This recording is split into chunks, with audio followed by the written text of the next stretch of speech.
একটা রাজনৈতিক দল মানুষকে স্বপ্ন দেখায়, আশার জন্ম দেয়, কিন্তু এই সরকারের সেই কাজটা তো দরকার ছিল না। এই কারণে ছিল না, এই সরকার মুখ্যত একটি কেয়ারটেকার বা একে অন্তর্বর্তীকালীন, এটা মানে কাজ চালিয়ে নেওয়ার। জুলাই আগস্টের যে গণঅভ্যুত্থান, স্বৈরাচারের পতন, এই আন্দোলনটা সুদীর্ঘ রাজনৈতিক সংগ্রাম বা লড়াই। যেমন 15-16 বছরের যে লড়াই, মুক্তিযুদ্ধের সময়ও 71-এর মুক্তিযুদ্ধ নিয়ে অনেকে শুধু 71-কেই ভাবে, দেখে, কিন্তু এর পিছনে আবার একটা সুদীর্ঘ পাকিস্তানের লড়াই ছিল, তারই যুগসন্ধিক্ষণ ছিল 71।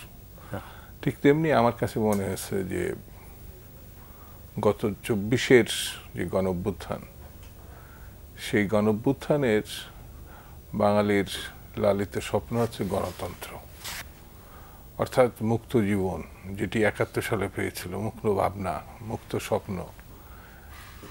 71 পরবর্তীতে যেমন সেটা হোঁচট খেয়েছিল, এখন আমার কাছে মনে হচ্ছে রাজনীতিটা যেভাবে গতিময় হওয়ার দরকার ছিল, স্বাচ্ছন্দ্যে রাজনৈতিক দল, নেতা কর্মীরা চলতে ফিরতে পারত, হয়তো আক্ষরিক অর্থে তারা চলতে ফিরতে পারছে, কিন্তু একটা হতাশার মধ্যে, স্বপ্ন কি বিসর্জন দিতে হবে, স্বপ্ন কি ধরাছোঁয়ার বাইরে চলে যাবে, অর্থাৎ জনগণের ভোটাধিকার ফিরিয়ে দিব, জনগণ তার পছন্দের প্রার্থী দলকে নির্বাচিত করবে এবং জনগণের সরকার প্রতিষ্ঠিত হবে, যেটি দীর্ঘকাল প্রতারিত হয়েছে। অর্থাৎ নির্বাচনের নামে একটা তামাশা হয়েছে, জালিয়াতি হয়েছে, যেটা আপনি নিজেও জানেন।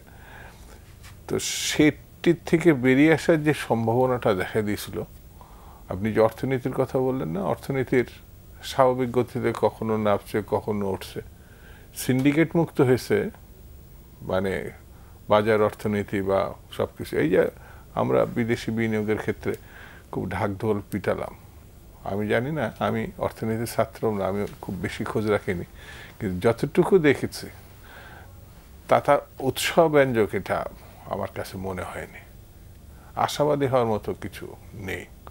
তো একটা রাজনৈতিক দল মানুষকে স্বপ্ন দেখায়, আশার জন্ম দেয়, কিন্তু এই সরকারের সেই কাজটা তো দরকার ছিল না।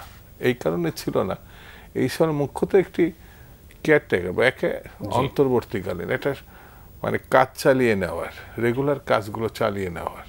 কিন্তু একটা রাজনৈতিক দলের যে কাজগুলো মনে হয় বা নির্বাচিত সরকারের, সেই কাজগুলো সে কাঁধে নেওয়ার চিন্তা করছে। আমার কাছে মনে হয়েছে এটি তার কাজ না, এটি রাজনৈতিক সরকারও না।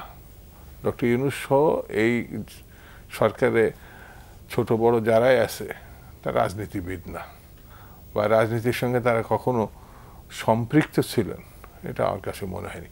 অর্থাৎ রাজনীতি, অর্থনীতি, সামাজিকতা কোথায় যেন আটকায়ে গেছে। আপনার কি মনে হয় কোথায় আটকালো? আটকাচ্ছে, আমি গণতন্ত্র মুখে মুখে যেটা গত সরকারেও ছিল, এখনো সেটা আছে।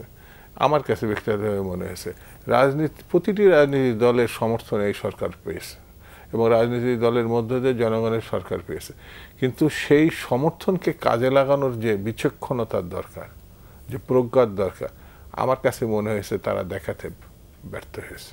অর্থাৎ নির্বাচিত একটি সরকার তার পদক্ষেপগুলো তারা নিতে পারে নাই। নির্বাচিত ভোটার বা নির্বাচিত পরিস্থিতি, নির্বাচনের পরিস্থিতি সৃষ্টি একেবারে পুরোপুরিভাবে তারা মানে ব্যর্থ হয়েছে।